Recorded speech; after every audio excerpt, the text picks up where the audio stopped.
নমস্কার YouTube channel বন্ধু সাথী সবাইকে যথাযোগ্য সম্মান নিবেদন করে আসন্ন পশ্চিমবঙ্গে অষ্টাদশ যে বিধানসভা নির্বাচন ইলেকশন অ্যাসেম্বলি ইলেকশন সেই নিয়ে দু চার কথা বলার জন্য আমি আপনাদের সামনে এলাম। নির্বাচন মানে যাকে সহজ কথা বলা হয় ভোট। আগামী দিনে পশ্চিমবঙ্গ যে প্রশাসনিক যে যন্ত্র, যে মেশিনারি সিস্টেম, রিমোটিং কার হাতে থাকবে, অর্থাৎ পশ্চিমবঙ্গ একটা অঙ্গরাজ্য।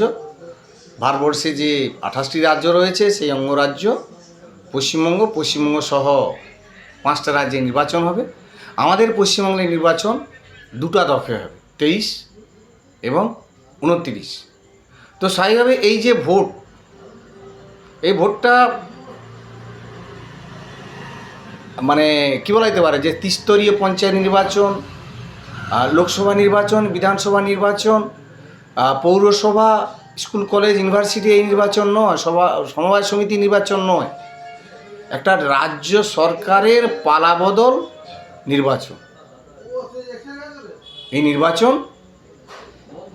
অত্যন্ত গুরুত্বপূর্ণ নির্বাচন। 5 বছরের শুধু নয়, বর্তমান শাসক দল একটা চরম স্বেচ্ছাচারী ধাপ্পাবাজি তৃণমূল সরকারের 15 বছরের হিসাব নিকেশের নির্বাচন।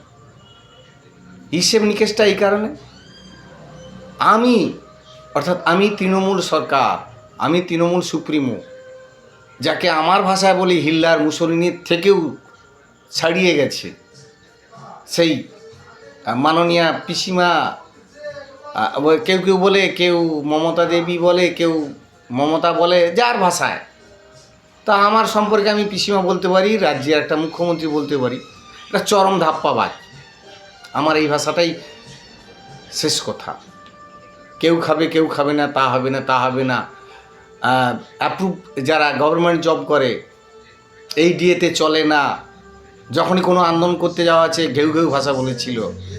যখন শিক্ষিত সমাজ বিভিন্ন মৌলিক দাবি নিয়ে কলকাতার বুকে আন্দোলন করেছে, তাদেরকে লাঠিপেটা থেকে শুরু করে, পোশাক ছেঁড়া থেকে শুরু করে, একদম হিড়িড় করে টেনে নিয়ে যাওয়া থেকে শুরু করে আমরা কি দৃশ্য দেখিনি, ধর্ষণে রেড বেঁধে দেওয়া থেকে শুরু করে ইত্যাদি ইত্যাদি, কি ঘটনা ঘটবে তারপরে 1 সেকেন্ডে বলে ওরা একটা সামান্য ঘটনা, ক্ষুদ্র ঘটনা।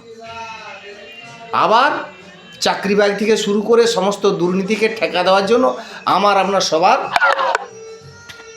ট্যাক্সের টাকা ব্যয় করে কোটি কোটি টাকা দিয়ে স্টে অর্ডার করে দেওয়া ইত্যাদি ইত্যাদি। শেষে বলবো এসআইএনের যে কথাগুলো হলো ভাবা যায় না। সমস্ত জায়গায় উস্কানিমূলক বিভ্রান্তিকর কথাবার্তা বলে রাজনীতি মেরুকরণে নিজের দিকে সমর্থন আদায় করা। আজকে সারা পশ্চিমবঙ্গের মানুষ সবটা ধরে ফেলেছে, সবটা বুঝে নিয়েছে, সবটা জেনে নিয়েছে।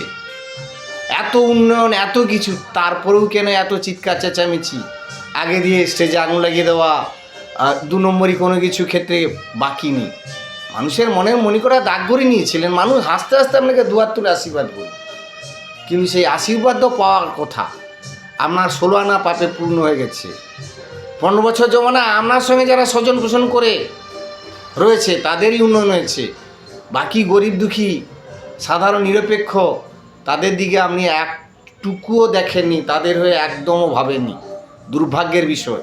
খোঁজ নিয়ে দেখুন যে এই 15 বছর জমানা অ্যাকচুয়াল কাদের উন্নয়ন হয়েছে, কাদের শ্রী হয়েছে, কাদের শ্রীবৃদ্ধি ঘটেছে। আপনার সঙ্গে যারা ছিলেন, যাদের রন্ধে রন্ধে আপনাকে নিরপেক্ষ রাখলে কী হবে, তারা রন্ধে রন্ধে আপনার দলের 12টা বাজি দিয়েছে।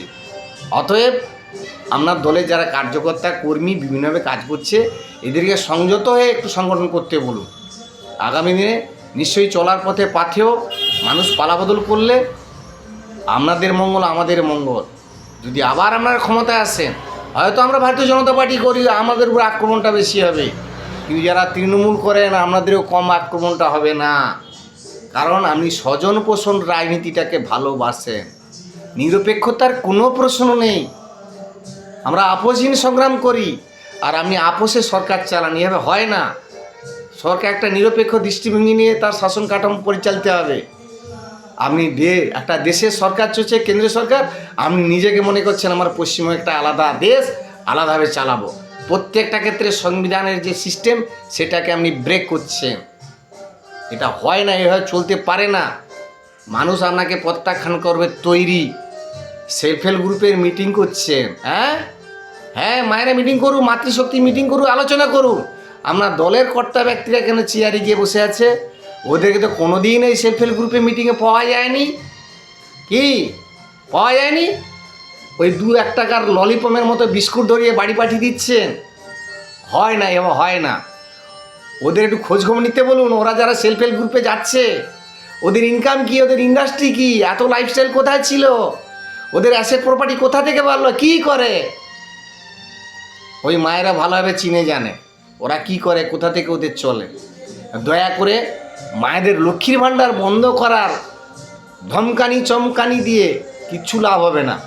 সরকারি প্রকল্প শুরু হয়ে গেলে বন্ধ হয় না, এটা নিশ্চিত। ভারতীয় জনতা পার্টি প্রত্যেকটা পরিবারে রন্ধে রন্ধে আছে।